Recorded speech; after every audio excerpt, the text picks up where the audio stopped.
Hi folks, Anders here and welcome to another video. It's been a long while. I think the last video I posted was start of the year when I took the dog for a walk over the quarry. But yeah, thought I'd do a bit of an update, and we've got a bit of a box opening. And yeah, I just thought I'd come on, give it a little chat, hey, what's been going on, and so on and so forth. So firstly, what's happened in the last couple of months? Well, it was my birthday last month. Turned that grand old age of 43. A couple of weeks ago it was my anniversary with my wife. We've been together for 25 years, which is awesome. And yeah, so firstly, let's get the health update stuff out of the way. So, back last year, you've probably seen all the videos, I was very, very ill. I had, or still have, inflammatory bowel disease. I have the one part of it which is called ulcerative colitis, and it took a lot out of me. It was really bad. I had to have a couple of months off work for it. I lost a lot of weight. I lost about 30 kilos in weight overall. But the good news is, for the past 4 weeks now, I've been in remission, which is great. I'm actually starting on some new meds. For those of you who know anything about ulcerative colitis, I'm now on Hiramoz injections, which I have to have every 2 weeks at the hospital, and it's working, which is great, because the stuff I was on before that, which was some chemotherapy stuff, was nasty and didn't ruin my Christmas, but didn't give me a very good experience over Christmas, I have to say. But the good news is, yes, I am now in remission, which is nice. As an aside to that, I've also had to go completely dairy free, which is a weird experience because I like milk and cheese, and it's very surprising how much dairy is in products. And it's not because I'm lactose intolerant, it's just because I can't tolerate dairy at all, so I've had to switch to different milk products. I've tried loads. I tried soya, I tried almond, I tried rice, I tried oats, and none of them I particularly like, but I do like hazelnut milk, which is rather lovely, and that's my substitute now for my hot drinks. I've also gone completely coffee free, and I have been for the last 6 weeks now since Christmas, which is good. Well, it's not good, I miss coffee, but hey. But yeah, so a lot of things have changed. Diet wise has been weird. I have found some nice viable alternatives to stuff. I really miss cheese. Cheese is amazing. But fortunately the Violife cheese, they're great stuff, is comparable price to normal cheese, and it's not that bad. I think it's like a coconut base or something or other. It's a bit odd because, like, if I want to have a pizza, so at the weekend we decided to have pizza, so my wife and daughter decided to have their own little 10-inch ones, and they had all the exciting stuff on it, and I was like, oh, can I have vegan cheese? And it was like, oh, what vegan toppings do you like? I was like, well, I want bacon, I want pepperoni, I want chicken, and I want bacon, etc, etc. And they were like, oh, I looked a bit confused. I was like, because they can't have dairy. But like, ah, so it does make sense. But yeah, hazelnut milk is a good substitute. It goes well in hot drinks as well. No, soya doesn't. And it's not that badly priced. It's like 85p for a 1 litre thing from most supermarkets, which is good. So yeah, so that's that. What else has happened recently? Oh, the car sagas. So as you all know, back in November last year, to add to the whole stress of recovering from bowel disease, I was in a bad car accident. I've posted the photos of that on the previous video. My car got wrote off. Me and my daughter were quite badly injured in the accident. I say badly, I broke my foot. It was more the stress of it that was the worst part.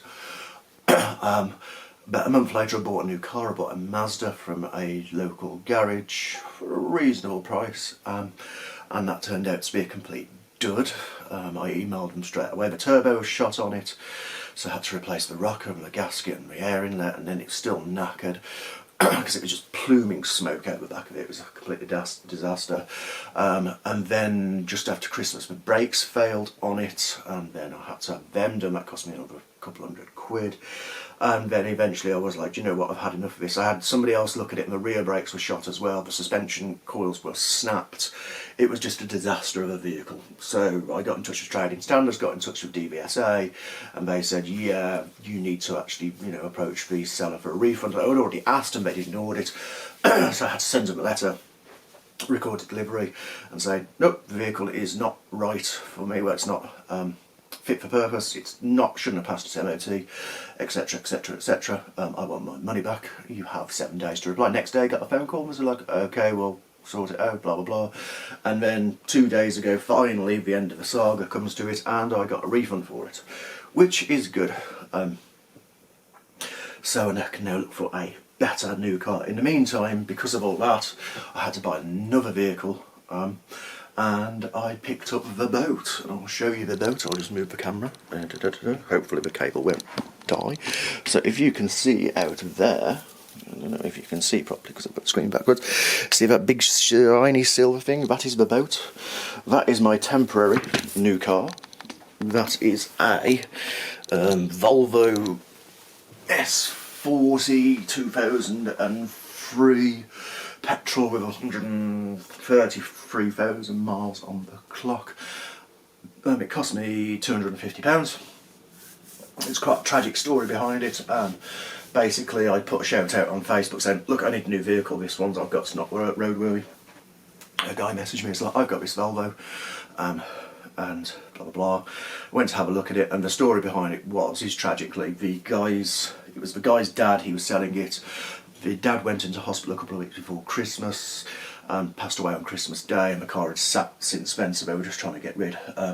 It's been very well maintained. It's got a bit of rust on the sills and a few knocks and dings, but mechanically it's sound.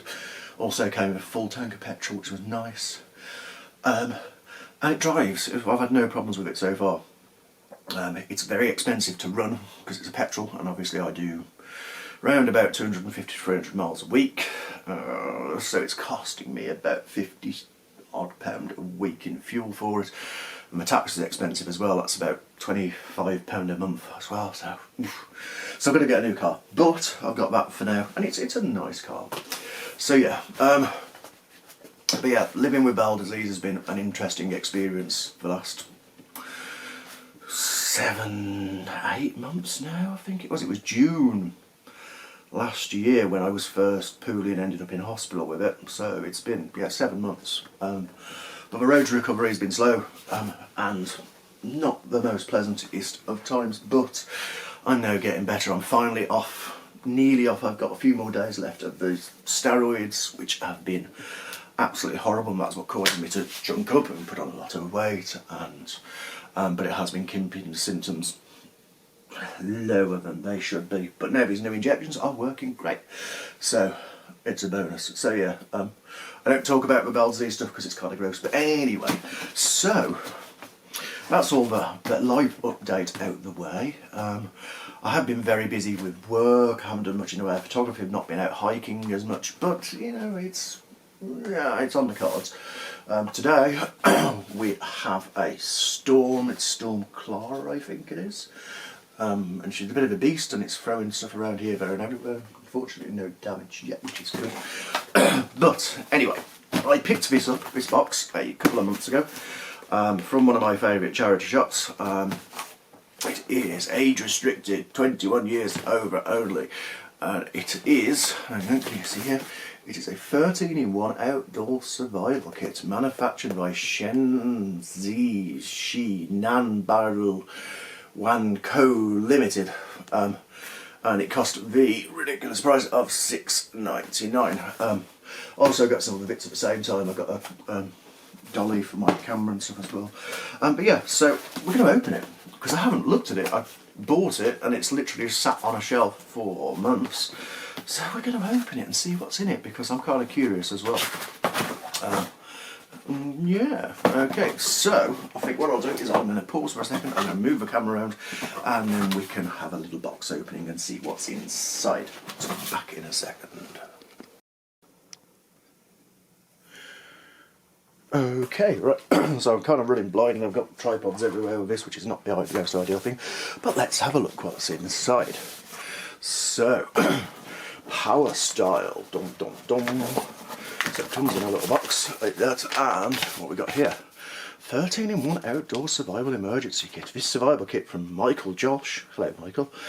The combo includes all of these accessories. It has a paracord bracelet, a tactical flashlight, a compass, a tactical pen. A tactical pen? Why would you need a tactical pen? It's a bit of an odd one. Outdoor knife, emergency blanket. Oh, 2 emergency blankets. Carabiner clip, a credit tool, a fire starting flint, a whistle, a wire saw, and a waterproof box. Okay, right, let's get to it. So, I'm excited. Oh, it looks got a little bit of thing on that. So, oh, right, okay. Can we see this? Let's zoom in a bit.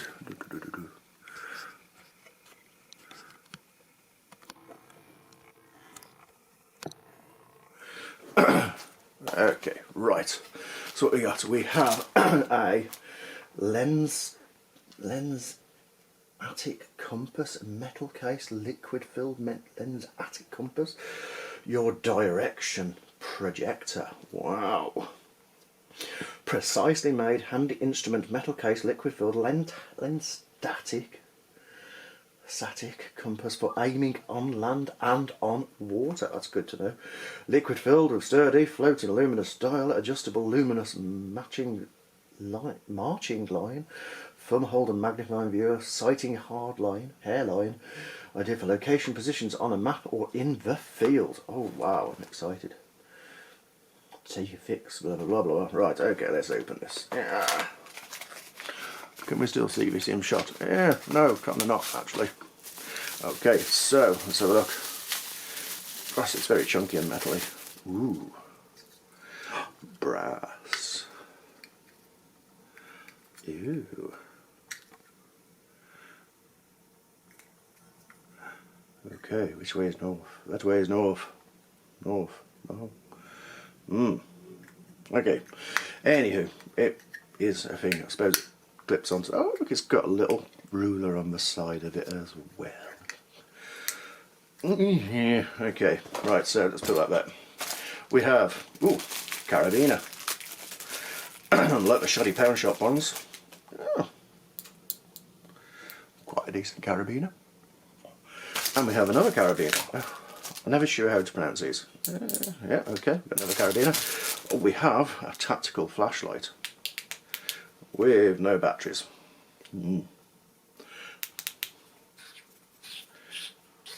Ooh, it's got a zoomy thing on it.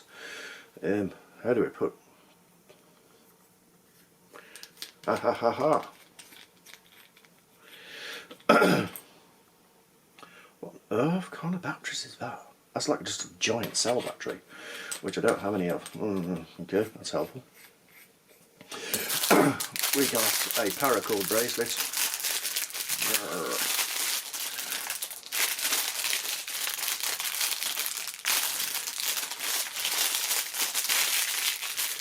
It's out. Okay, it's a paracord bracelet with a little clippy. Oh, and it's got a little compass on it as well. You see, very nice. Will it actually fit on my wrist? Because I have giant chunky wrists.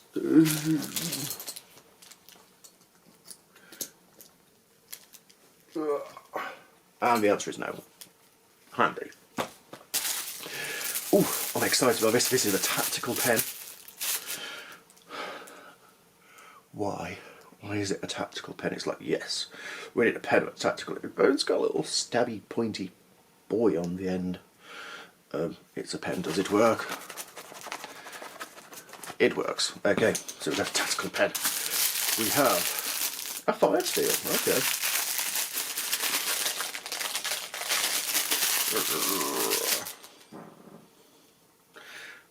Okay, we have a fire steel. That's not a bad fire steel actually. Will it work? because I've tied the thing on it so ridiculously tight that you can't actually use it, which is helpful. Aha, here we are. Let's see. Will it strike? Will it strike? Let's give it a go. Oh, it's got a coat in it. Oh, it strikes. Just. Okay, not bad. Flat steel. What else we got? Oh, we got a credit card multi-tool called Survival in the credit card. Actually, what we got in here, we've got a little circly thing. We got bottle opener, sharp edge, little saw, little thingy, little tape measure. It's not bad actually. I might put that in my wallet. That's interesting. Okay. Cool. Oh, we've got one of those crappy little saws. These are alright actually, they do work quite nicely. If you've ever seen them before, they're a couple of quid online. Useful for sawing through stuff. It's, yeah, I'm not going to unwind it because it'll never go back in its little windy thing. But yeah, they work. They're alright, they do everything. We got an emergency rescue blanket 1 and 2, which I'm not going to open because I'm never going to get them back into the packet. We have, what's this? Oh, it's the whistle. Help. And I imagine this is a little knife. Okay. Oh. Ooh. That is actually quite nice. Right, size, let's see. Yeah, not the sharpest of things.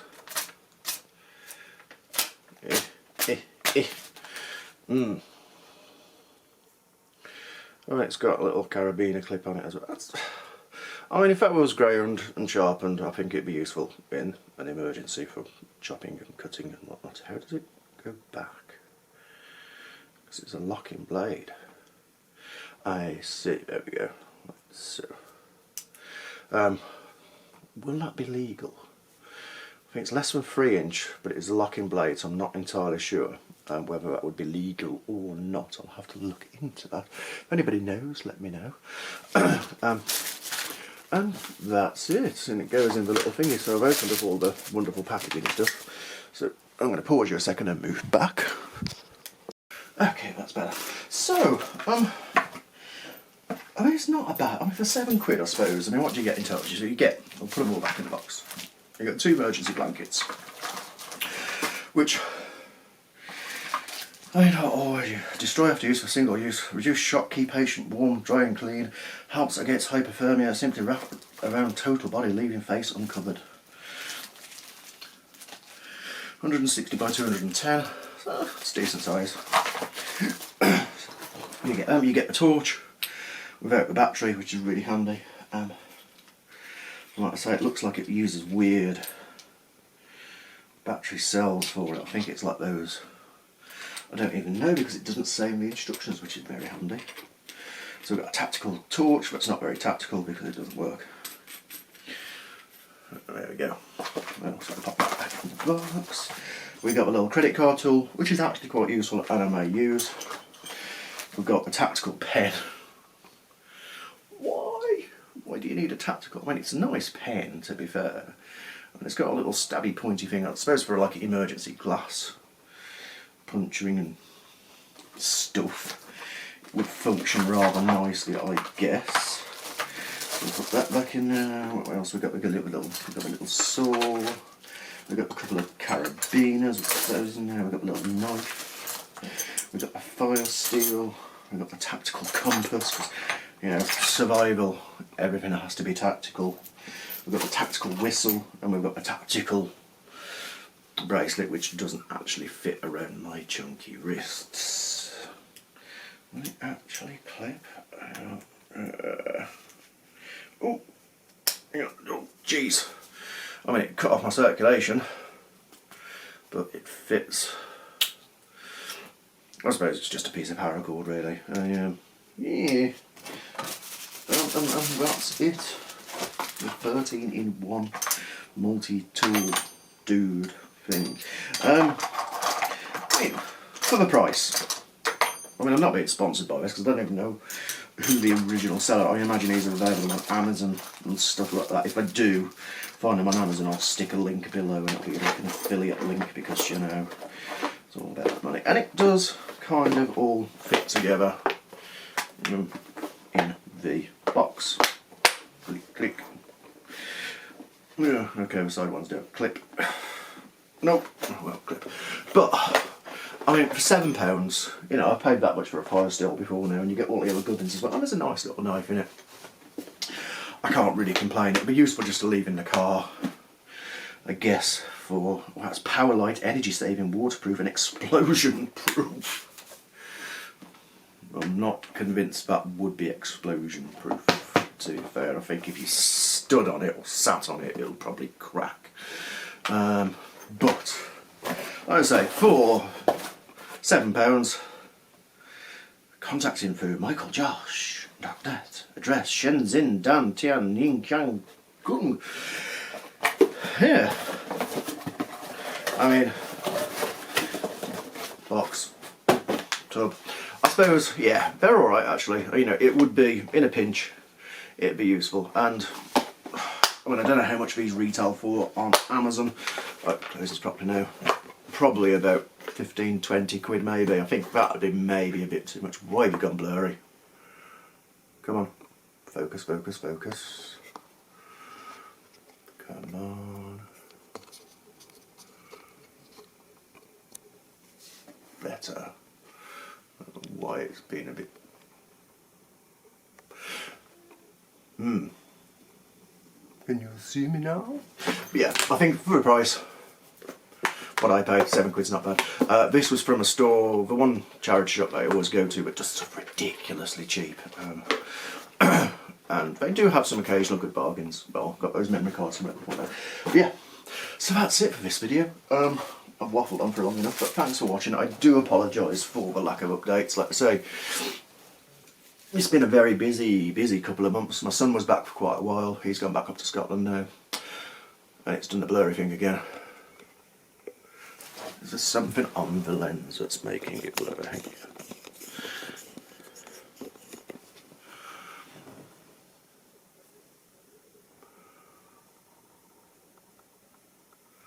That is very annoying. Okay, there we go, we're back to normal. Kind of, yeah. Yeah, so, thanks for watching, hope you've enjoyed this video.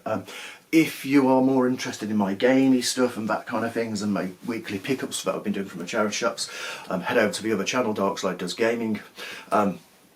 I haven't updated that one in well over a month as well, but I've got a lot of videos to put onto there at some point as well. But yeah, that's about it. Thanks for watching again. More is coming. The weather is, apart from this storm today, is getting better, so we're going to be doing some more adventures. Going to be hiking with a dog. Going to be, we're back to the caravan soon, so we're back to North Wales, which is going to be excellent. So expect a lot more videos from there too. I have got a new toy as well, which should be quite fun to use. I have a new phone. I have this bad boy here. This is the Huawei. I can never pronounce them. No, not the P20, it's the Mate 20 Pro, which has 3 rear cameras. It has a 40 megapixel standard. It has a 20 megapixel wide, which I do like, because my LG one, this one here, has the 20 megapixels, but as you can see, it's broken there, and the screen is smashed because I smashed it in a car accident. But this is an amazing piece of kit. It's got an 8 megapixel zoom, and it does all sorts. It shoots in RAW, shoots in 4K, has image stabilisation, like lenses. I may do a review of it at some point, but from just briefly owning it and taking some photos, oh god, it's blurring again. Why is it doing this? I think there is something on the lens that's making it kind of blurry. Anyway, sorry for the blurry. Come on, fix yourself, mate. There we go. Right, anywho, thanks for watching. I'll see you in the next video, which hopefully won't be another 6 weeks away. Take it easy, have a great one.